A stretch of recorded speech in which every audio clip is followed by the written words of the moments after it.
नमस्कार विद्यार्थी मित्रांनो, सर्वज्ञ एज्युकेशन या यूट्यूब चॅनलवर तुम्हा सर्वांचे पुन्हा एकदा स्वागत आहे।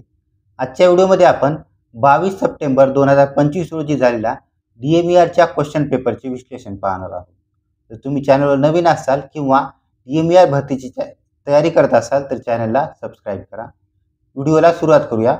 पहिला प्रश्न, निष्पापचा विरुद्धार्थी शब्द कोणता? तर निष्पापचा विरुद्धार्थी शब्द कपटी हा होतो। वॅक्सीन कोणत्या टेम्परेचरला स्टोअर केली जाते? तर वॅक्सीन ही 2 ते 8 डिग्री सेल्सिअस टेम्परेचरला स्टोअर केली जाते। पुढील प्रश्न, प्रोफाउंड या शब्दाचा विरुद्धार्थी शब्द कोणता? तर प्रोफाउंडचा विरुद्धार्थी शब्द शॅलो हा होतो। जे आपण क्वेश्चनचे आन्सर आहेत ते गुगलवरून घेतले आहेत। आन्सरमध्ये काही करेक्शन असेल तर तुम्ही कमेंट बॉक्समध्ये टाकू शकता।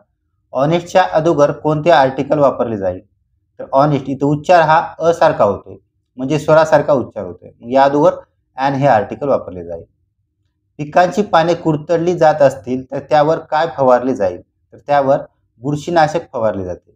तणनाशक केव्हा फवारले जाते? जेव्हा आपल्याला तणाचा नाश करायचा असतो तेव्हा तणनाशक फवारले जाते।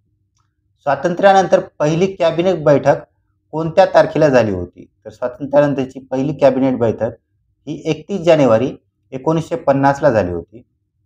ओझोनचा थर कोणत्या गॅसमुळे कमी होत आहे? तर CFC यानी क्लोरोफ्लोरोकार्बन या गॅसमुळे ओझोनचा थर कमी होत आहे।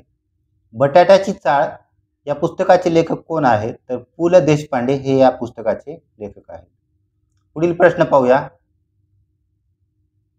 पाय हा शब्द कोणत्या प्रकारचा आहे? तर हा तद्भव शब्द आहे। गबाळ या शब्दाचा विरुद्धार्थी शब्द कोणता? तर जो व्यवस्थित किंवा नीटनेटका असतो त्याला हा गबाळाचा विरुद्धार्थी शब्द होईल।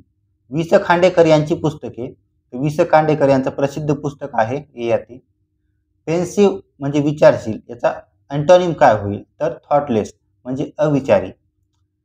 Find odd man out, digitalise eucalyptus, clove, peppermint यापैकी ऑड काय आहे? तर डिजिटलाइज आहे।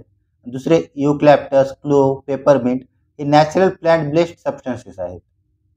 पुढील प्रश्न, प्राइम नंबर बिटवीन 438 टू 444 यामध्ये दोन प्राइम नंबर आहेत, एक आहे 439 आणि दुसरा आहे 443। तर प्राइम नंबर ओळखण्यासाठी आपल्याला कसोट्या पाठ करावं लागतील 11। सुसंगती सदा घडो, याचं पुढचं सांगायचं आपल्याला, पुढं काय येईल? सुजन वाक्य कानी पडो। गोंडवाना कोळसा क्षेत्र नदी क्षेत्र कुठे आहे, कोणत्या नदीमध्ये आहे? तर हे दामोदर नदी खोऱ्यामध्ये कोळसा हे क्षेत्र येतं। तर याचा काही भाग गोदावरी व महानदीमध्ये पण आहे, पण जास्तीत जास्त भाग हा दामोदर नदी खोऱ्यामध्ये येतो। पुढील प्रश्न पाहूया। ओमान युद्ध सराव 2024 कोणत्या ठिकाणी पार पडला? तर हा सराव ओमान या देशामध्ये पार पडला। या सरावाचं नाव विचारल्यास अल नजाह असं या सरावाचं नाव आहे। Prime function of hospital pulmonary to diagnose, treat आणि manage lungs and respiratory diseases, हे काय प्राइम फंक्शन आहेत हॉस्पिटल पल्मोनरीचा। RTS प्रथम अपीलीय अधिकारी कोण असतात? तर सिनियर PIO हे प्रथम अपीलीय अधिकारी आहेत। PIOचा फुल फॉर्म होतो पब्लिक इन्फॉर्मेशन ऑफिसर। पुढील प्रश्न, 2025चा Lokmat Maharashtrian winner of the पुरस्कार कोणाला मिळाला? तर हा पुरस्कार देवेंद्र फडणवीस, उदय सामंत आणि अदिती तटकरे यांना मिळाला आहे। या तिन्ही व्यक्तीला हा पुरस्कार मिळाला आहे। मार्गदर्शक तत्वे कोणत्या देशाकडून घेण्यात आले? तर मार्गदर्शक तत्वे ही आपण आयर्लंड या देशाकडून घेतलेली आहे। पुढचा प्रश्न, WHO भारतातील केंद्र कोणते? तर जामनगर गुजरातमध्ये हे WHO भारतातील एक केंद्र आहे। तर खालील क्वेश्चन हे टेक्निकलमध्ये विचारण्यात आले आहेत, तुम्ही ते बघून घ्या। त्यानंतर या सेशनच्या PDF साठी सर्वज्ञ एज्युकेशन या टेलिग्राम चॅनलला जॉईन करा। व्हिडिओ आवडला असेल तर व्हिडिओला लाईक करा आणि अशाच प्रकारचे नवीन व्हिडिओ पाहण्यासाठी चॅनलला सबस्क्राइब करा।